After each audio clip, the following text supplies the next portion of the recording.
Now, good afternoon, ladies and gentlemen. So, this will be the final one of these sort of stupid messages that I give today. So, it's number 3. What we did was we had a joyful nonsense one. That was episode 2. Actually, quite a sad one, episode 3. I just want to go from the happy to the sad. We're just going to finish off with a happy. Can we finish off with a happy? I've got some things I need to do today, and I can't be in that negative, not necessarily negative, but melancholy frame of mind. So I thought I'd just do one final one.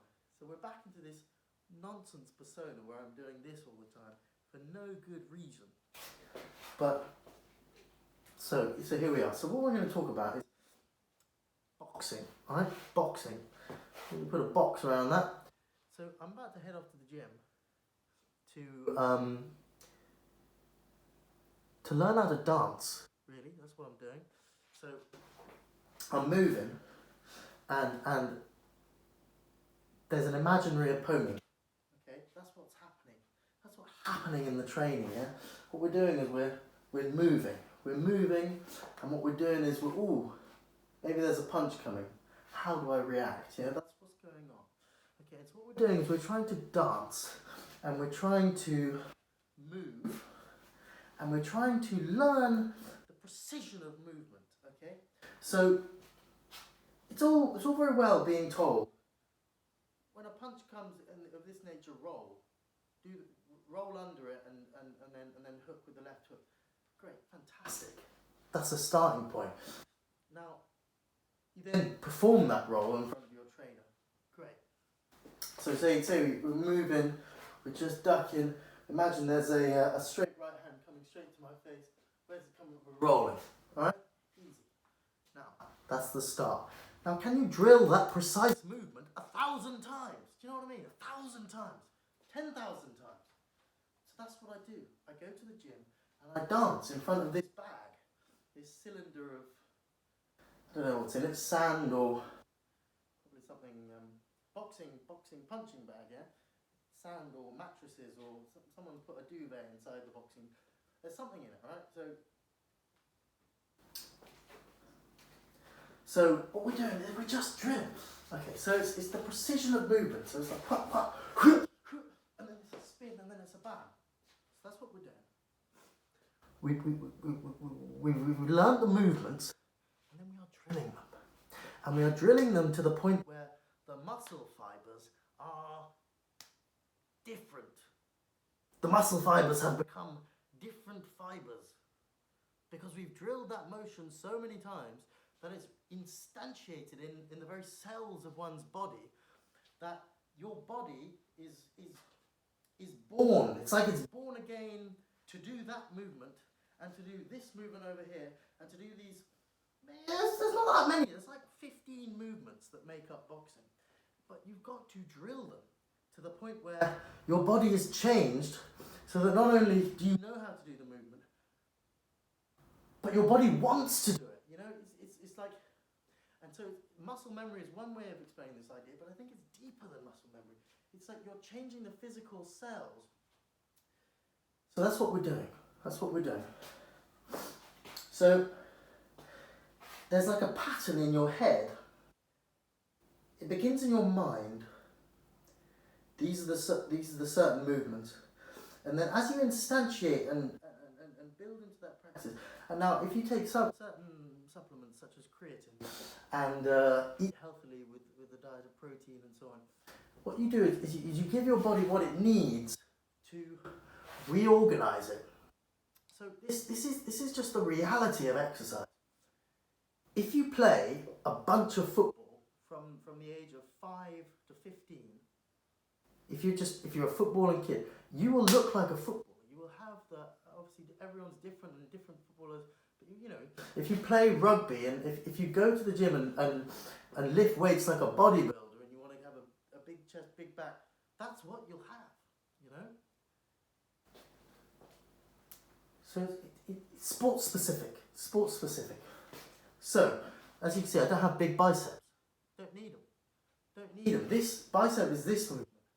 If I was a UFC guy, I was grabbing someone, chucking on the floor. Maybe I need biceps.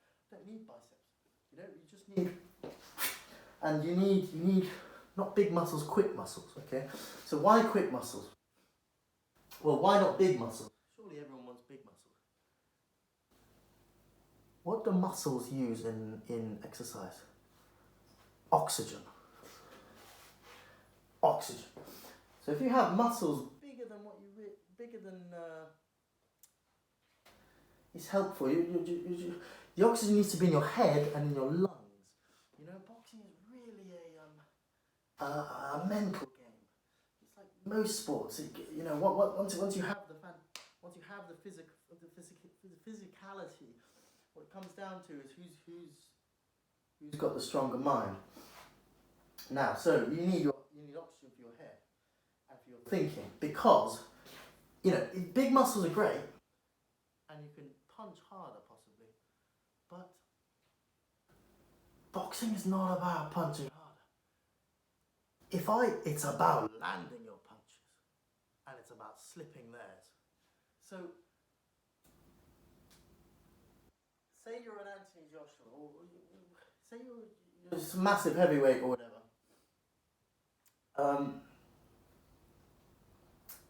The point I'm trying to get across here is, you can land a punch. If you land a punch correctly with 40%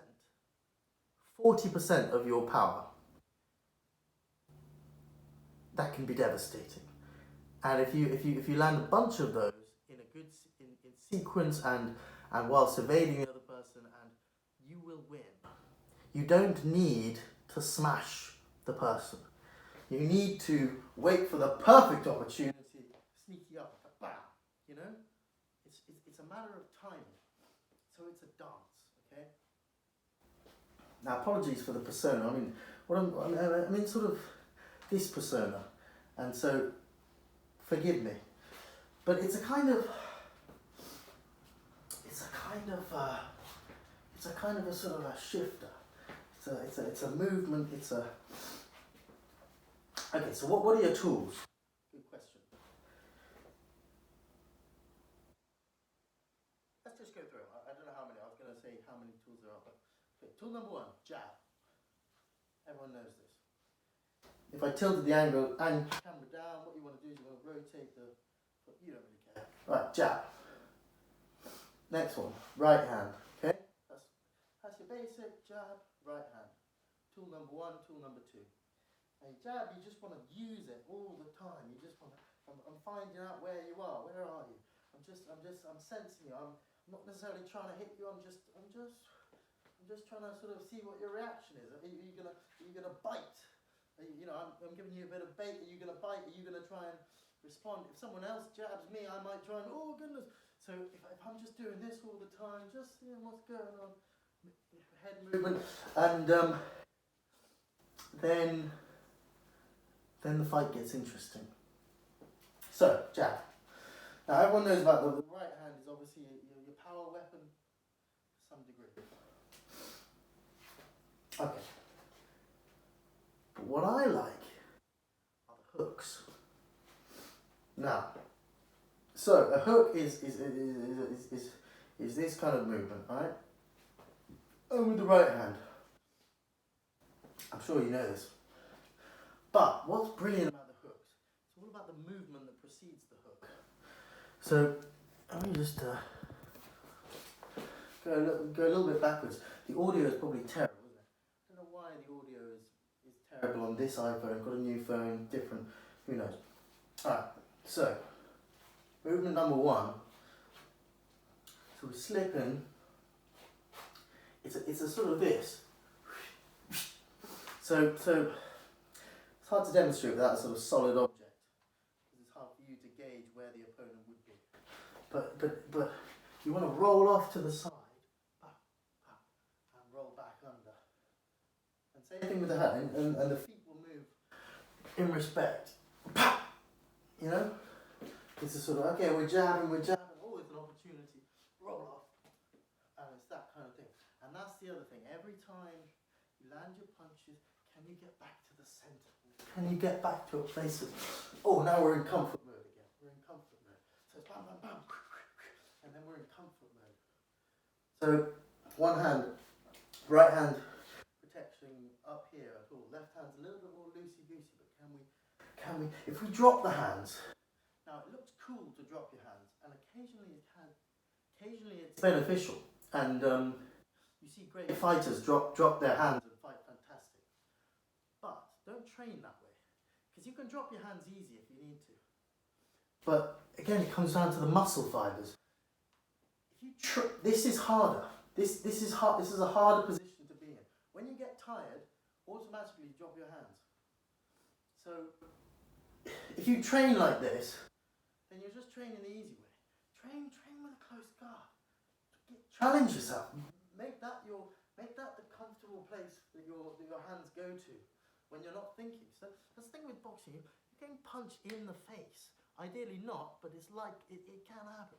Everyone has plans to get punched in the face. So your cognition, your thinking, is getting violently affected by another man's fist.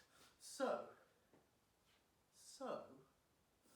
you can't expect, you cannot go into the sport thinking, when I'm in this position, I will be thinking about my training. I will be remembering what I've learned and applying that. No. You need to drill it into your body so that when you're out for the count, almost, when you can't think straight or whatever, I'm planning not to get punched in the face a lot, but it needs to be instinct. So my hands are here. My hands are here. You know? It's not like I have to think about it. That's just where they are. Okay. What else? Boxing is the art of hitting. Is it? Yes, it is. But what it mostly is the art of not getting hit. Don't get hit!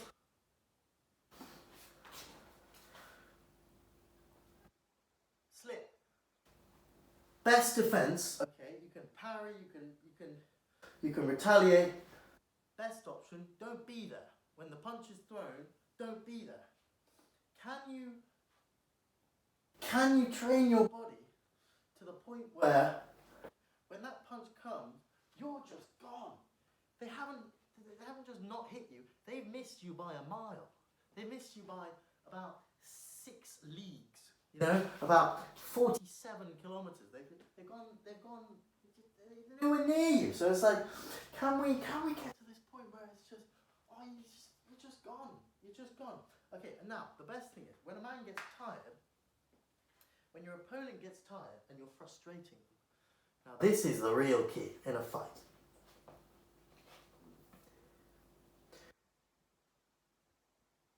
Can you not only be better than your opponent, but can you make them frustrated?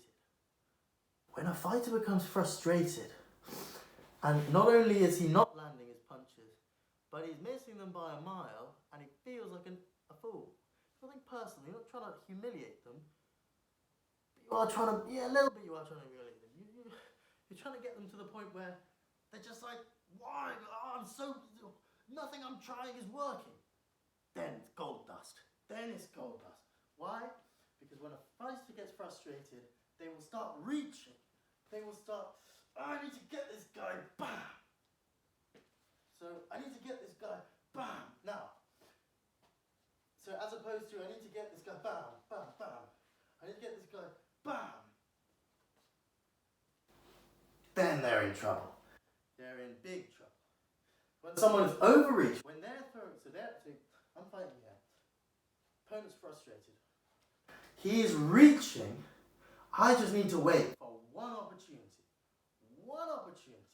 When he reaches, say with the right hand.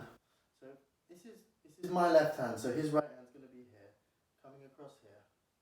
That's the right hand.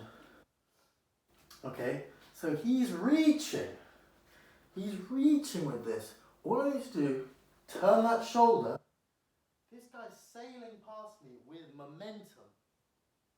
Yeah? Momentum. He's going in this direction anyway. You know? Liver shot. And so the power of that punch is not just the velocity of my fist, it's the momentum of him going into it. He's walking into it. Now, You can walk into a punch with the face, but if you do it with your liver, then you just gut shot. Okay, now, so what's going on there is he's throwing this punch. He's off balance. He's just been, so I've just swiveled, licked him one, and he's off balance. He's turned the wrong way. I can come behind him. I'm now behind this man who's just been mortally wounded, and and I'm behind him. He's got to turn around, get his hands up. That's valuable seconds. This guy's just, he's already frustrated. He's thrown the thing. He's just been liver hooked, and now I'm behind him. The guy's, you can't punch a man in the back of his head. It's not allowed, or in his back. But I'm like ready and poised. As soon as this guy spins round, dazed, he's getting lit up. Fight over, or so the theory goes. Now, of course, this is all theory. It doesn't happen like that every single time. I'm giving you the ideal situation. So, got the jab, straight, 2 types of hook, and then you just got all these great combinations of these 2 things. And then, of course, the uppercut. So this is an uppercut, obviously, you know this. So, one way we can get an uppercut is we wait for something, we roll under, and those guys throwing a punch over me, I roll sneaky uppercut, easy. Uppercut is, I would say, I haven't nearly mastered. Not that I mastered the other shots, but it's the one I'm most unfamiliar with. But it's a great shot. Anthony Joshua knocked out Vladimir Klitschko with a fantastic uppercut. If you watch the replay, you'll see Vladimir Klitschko, the Ukrainian monsters, like neck strings, all just, which is great money shot. Looks great.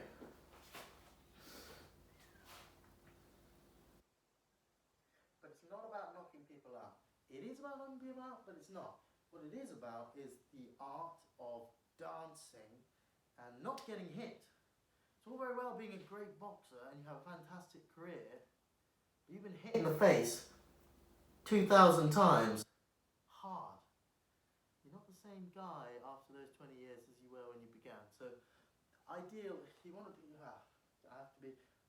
I think you want to be a defensive boxer for longevity reasons, for there's more to life than just boxing, so don't just waste your noggin on getting smashed in the face. And there is a certain, I've just watched the Rocky movies, Rocky 1 to 5, over the last couple of weeks. Great movies.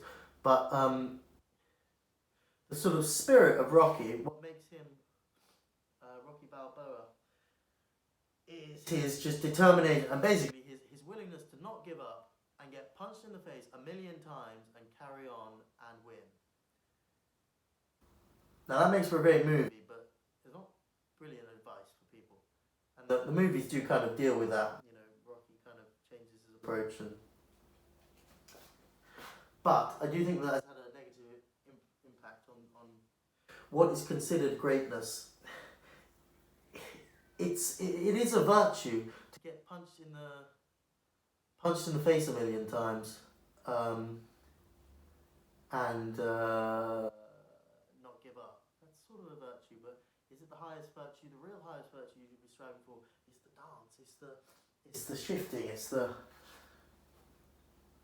Can you be so good you're not even there? Can you be so good you're never getting hit? You're just making the guy look like a fool.